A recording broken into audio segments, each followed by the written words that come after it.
Zebra Swallowtail flies to the valley, lands on the flowers, sips sweet nectar.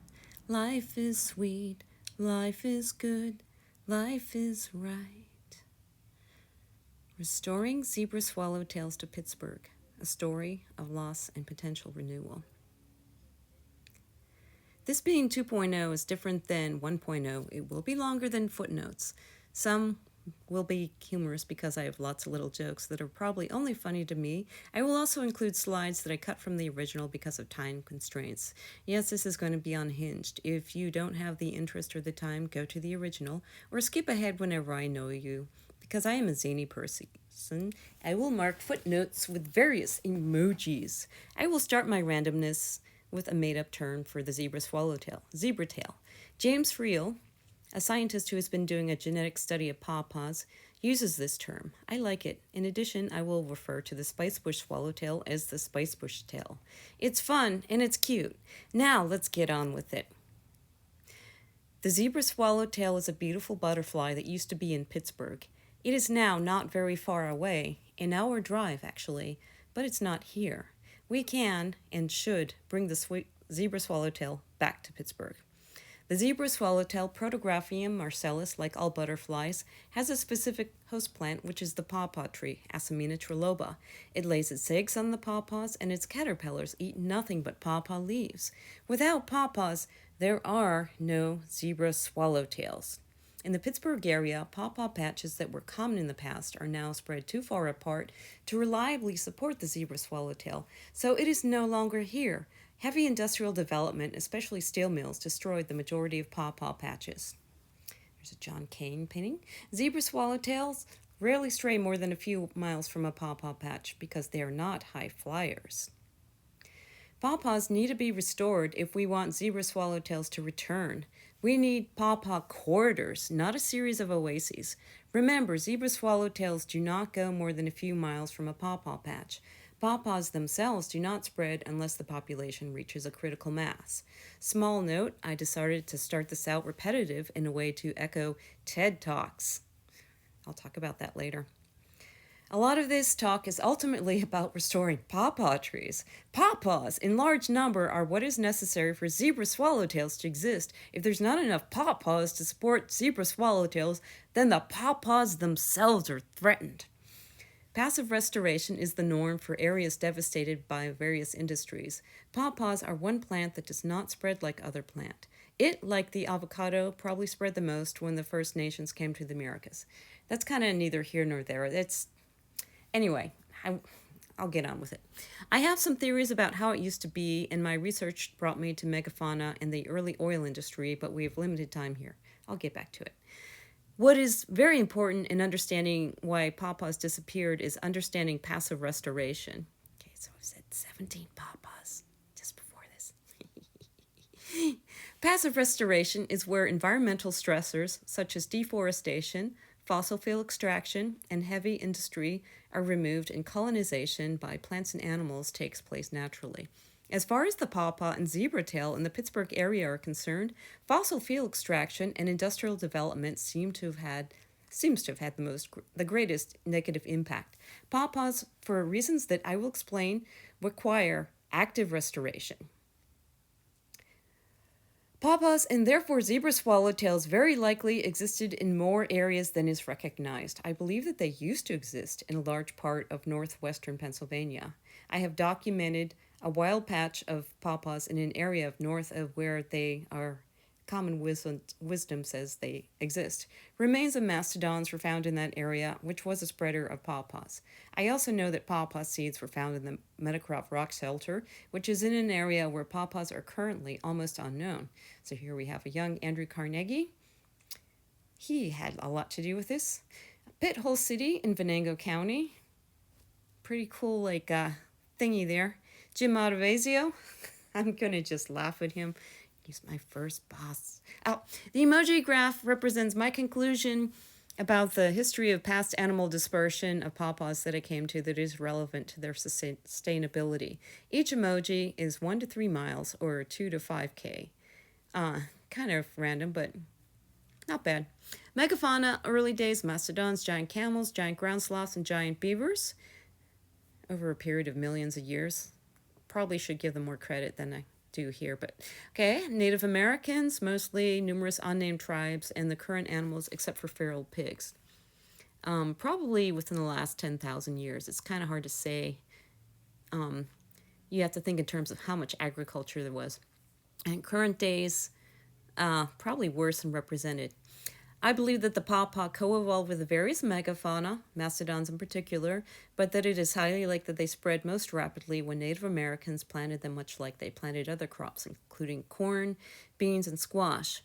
While people are still planting them, it is typically not in a naturalized manner. I think that naturalized plantings, especially at the waterways, would be most beneficial. And here I kind of skipped over some stuff. But yeah, like the First Nations people, we're not sure exactly how long they've been here. I would say on an order of 30,000 years. Some people say longer. We just don't know yet at this point, but I think that we can say that. As far as agriculture is concerned, I think that 10,000 years is reasonable. Maybe it wasn't as universal as it has been in the last, like, 5,000 years or something like that. It's, well, like, you gotta look at the evolution of corn. Like, there's a lot of breeding going on with that. But, I mean, these people were just traveling a lot, and there was a lot going on that they actually don't get much credit for, especially people in North America. But anyway, all right, the next slide is coming up. So here we go. As I said before, passive restoration has been the norm for most areas, and many plants and animals in these areas have returned. This is not true for pawpaws. I have come to believe that pawpaws used to exist in more places than is currently believed. Here's a creek in Venango County that still has 19th century oil pipelines running through it. It is possible that this creek had pawpaws along it before the oil boom of the 1860s.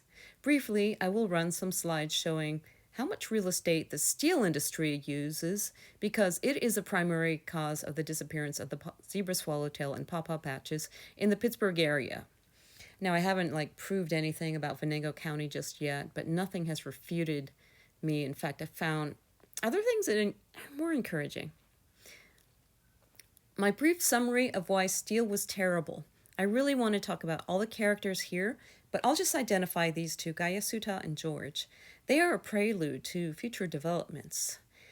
Anyway, here's some aspects of steel that uses up real estate that formerly supported pawpaw patches and zebra swallowtails.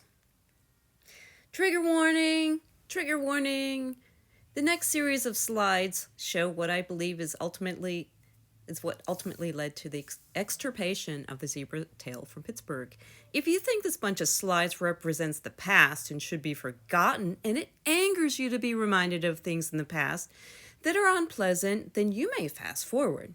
I am an archaeologist, and as such, I am constantly looking at the past. I ask myself why and when they disappeared, and this is what I concluded. By the way, I also love digging up dirt. I'd also like to note that if the next series of slides makes you angry at me, then you might be trapped by the algorithms that utilize anger and retaining your attention in order to sell you useless things that just hurt the earth more. Perhaps it might help to pause, breathe, and think about thinking without anger. Okay? Steel mills, J&L, pictured here before it closed. That was really my favorite. So spectacular, being on the parkway, seeing those flames, and it's just gorgeous. Pig Iron Blast Furnace, Cary Furnace, National Historic Landmark. Coal coking ovens, pictured here is Clairton Coke Works, currently one of the biggest polluters in Allegheny County. Slag dump, Brown's Dump, West Mifflin's Mountain of Slag, a great place to take a date. Gaseous emissions and metal dust. Pittsburgh famously had its street lights on all the time.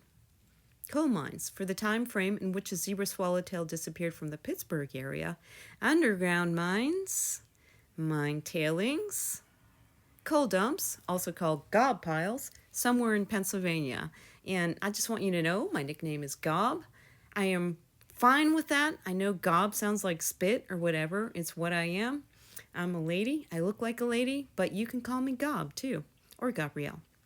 Transportation, mostly barges and trains. Housing, Southside slopes. These folks carved out the hills for homes and coal to keep things warm and cook, souring the sweet springs, which forced them to seek water from the river and get cholera. And there's a really funny holiday there called Cholera Day, which I will talk about later in my notes. The last 9 slides show what took up lots of real estate that supported many organisms. It is likely that there was a period of time where there were very few butterflies and moths at all. However, passive restoration has allowed many plants and animals to return, but as you know, not the pawpaw nor the zebra swallowtail. Here's why the pawpaw needs our help. Well, you know what? This is the end of part 1. In part 2, I will explain that in a lot of detail, and hopefully you'll have the attention span to listen to it and soak it up. So here we go. I'm going to sing. The mastodons come crashing through, eating leaves and branches. The mastodons come crashing through, bringing light to the understory. Now the emoji there is of a mammoth, not a mastodon. In the footnotes, I will explain more about what I think about mastodons and why I wrote this part of the song here. Anyway, please like, subscribe, I don't know, something like that. That's what people say. Bye.